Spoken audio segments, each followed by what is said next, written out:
大家好啊，我係姊妹。咁今集呢個視頻咧，要嚟到我哋嘅融創海灣半島啦，同大家分享我哋呢一邊嘅一個兩房單位吓。咁我而家位置咧係喺 A2呢一度磚頭位置，咁可以望一望我哋呢套單位嘅景觀吓。好多觀眾朋友同我講啊，佢都係比較中意我哋 A1 同埋 A2呢邊嘅一個景觀，因為佢係盡收我哋成個外海灣嘅一個景觀啦，同埋咧成個融創小區嘅園林同埋我哋沙灘都可以盡收眼底嘅。咁對比成個海岸線嚟講嘅話，30萬又可以買到一線睇海嘅兩房，而且咧可以直接落樓就去我哋沙灘嘅單位，就係只有我哋融創海灣半島呢個小區先有啦。咁呢個業主咧，佢都係非常之誠心放盤出嚟賣嘅，因為佢自己啦就花咗啲錢去重新翻新裝修過嘅。咁呢一套單位，如果我哋唔買落嚟之後咧，可以直接做到拎包入住，都係非常之慳心嘅一套單位嚇。我哋可以望一望呢套單位嘅一個露台啦，因為佢係一個磚頭位置嚟嘅，所以咧佢係有個轉角嘅露台啦。我哋可以睇到我哋西南面呢邊嘅一個景觀，同埋咧我哋邊位可以睇到我哋呢個黃埔國村嘅呢個景觀啊。咁成個視野270度都可以睇到我哋呢一個東面嘅海景啦。咁視野都係非常之開闊嘅。咁融創兩房單位咧，佢露台又做得咁闊咯嚇。佢有一個深度咧係有1.8米嘅，然後佢有開間嘅話都有達到差唔多6.6米嘅一個開間啦，所以佢呢個露台空間係做得非常之大嘅。咁我哋可以睇一睇呢套房嘅一個裝修嚇，非常之新淨啦。然後呢一個單位咧，佢係一個大開間嘅呢個設計嚇，咁所以佢一個客廳嘅開間係做得非常之大嘅。咁呢個業主咧係除咗佢一個電視機，其他啲家私電器都係留翻俾我哋下一個買家嘅，所以如果我哋買低呢個單位之後咧，只需要自己後期買個電視機啦，65寸呢個電視機就可以直接過嚟住嘅啦。咁佢啲家私其實都係保養得非常之新淨嘅。咁呢一度佢放咗一個3人位嘅梳化位置啦，同埋茶几喺度嘅。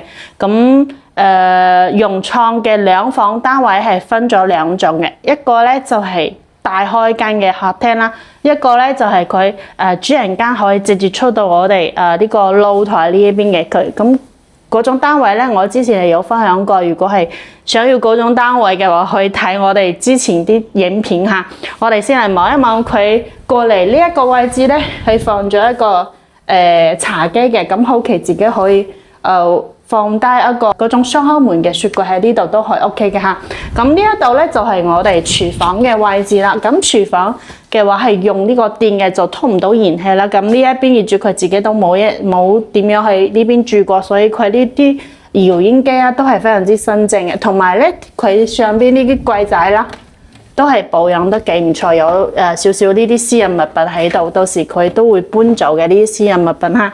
咁可以睇一睇佢呢一邊個機位可以過嚟啦，可以睇佢入邊呢啲板啦，都係比較新淨。因為有啲單位嘅話，佢入邊啲板都有啲爛咗，同埋咧有啲污糟嘅。但係呢套單位係保養得幾唔錯嘅。然後我哋呢個洗衣機咧，佢係有個甩位，直接放個大眼仔喺入邊嘅，所以咧佢都係睇出嚟比較整潔啦嚇。咁我哋可以望一望入戶門呢個位置。呢一個單位咧，佢係2部 lift，然後9火呢個設計啦。咁呢間一出嚟就到咗我哋呢套單位啦。佢係有2個門啦。咁入戶門呢一度咧，可以到達我哋呢個入戶花園呢個位置啦。咁好多業主佢就留翻呢一個門啦，就入邊呢個門可以自己拆咗佢嘅。咁就算唔開門嘅話，咁呢個房間入邊都係非常之通風，因為佢呢一度仲有一個叫咩啊柵欄喺度。咁其實有業主喺呢度封埋個窗啦，加埋個嗰種叫防蚊網。咁打開咗之後，個風就唔會咁大嚇，因為融創呢一度咧佢係可以算係東西對流或者南北對流，所以佢入邊嘅話都係非常之通風嘅。咁我哋睇一睇呢個星盤，都係保養得幾唔錯啦。呢一度係一個鏡櫃嘅，然後我哋洗手間嘅話就係呢個位置，可以做到呢個乾濕分離呢個設計嚇。咁都係帶咗個明窗，所以呢個光線都係好唔錯啦。咁入邊呢個淋浴間嘅話都唔需要自己去執佢啦。然後我哋嘅一個熱水器咧，係喺呢邊呢個位置都係保養幾新淨，係一個可以嘅熱水器嚟嘅，都冇其他啲甩皮嘅一個現象嚇。佢吊頂都係保養得幾唔錯啦。咁我哋第一間房呢一度咧，業主係放咗一張米五嘅床啦，同埋佢係有個明窗喺度嘅。咁其實都有業主啦，將呢個房間作為一個工作房啦，我哋可以買一個嗰種叫梳化床啦。咁平時咧喺呢邊放翻個工作台啦，然後有人過嚟住嘅時候，咁我哋梳化就可以放低。咁呢個房間就比較多功能啦，或者咧你做一個正規嘅嗰種叫榻榻米嗰種櫃仔，其實都係 OK 嘅，就喺呢邊做啦。咁呢一度呢個房間係少咗一個空調嘅，所以到時需要自己買一個空調先得嚇。咁再過嚟咧就係我哋主人間呢個位置啦。咁主人間佢都係帶咗兩個明窗嘅，所以主人間呢度一個光線其實都係好唔錯啦。放咗一張米八嘅床啦，仲有呢一度咧，佢係一個趟門嘅呢種設計嚇，所以佢光線都係唔差嘅。咁呢一兩隻個衣櫃咧係當時開發商預留翻嘅一個衣櫃嘅位置。咁如果我哋唔中意喺主人間呢度放翻個電視機嘅話，咁其實呢一邊都可以作一個定制嘅衣櫃啦。咁可以收納翻好多嘢喺度嘅，因為成排空間都係足夠大嘅。咁我哋主人間一出嚟就到我哋客廳呢個位置啦。咁其實融創呢個戶型就比較簡單啦，有兩種嚇，就啱先講嘅。但係佢景觀都係非常之唔錯啦，特別係我哋 A1 同埋 A2 呢一篇嘅話，可以睇到我成個外灣嘅一個景觀嚇。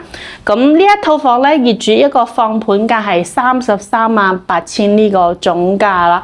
咁其實有其他兩房單位嘅話，放盤價都會去到34啊、35萬、36萬以上嘅一個總價嘅，所以呢一套房咧，業主佢自己又花咗一個成本去重新裝修，然後又保養得咁新淨，所以佢一個入住嘅成本就冇咁高，可以直接做到拎包入住。因為融創佢交房時間都比較耐啦，好多啲單位都需要自己後期去翻新嘅嚇。咁呢一套房都滿咗2年，而且係紅本在手，隨時都可以交易嘅。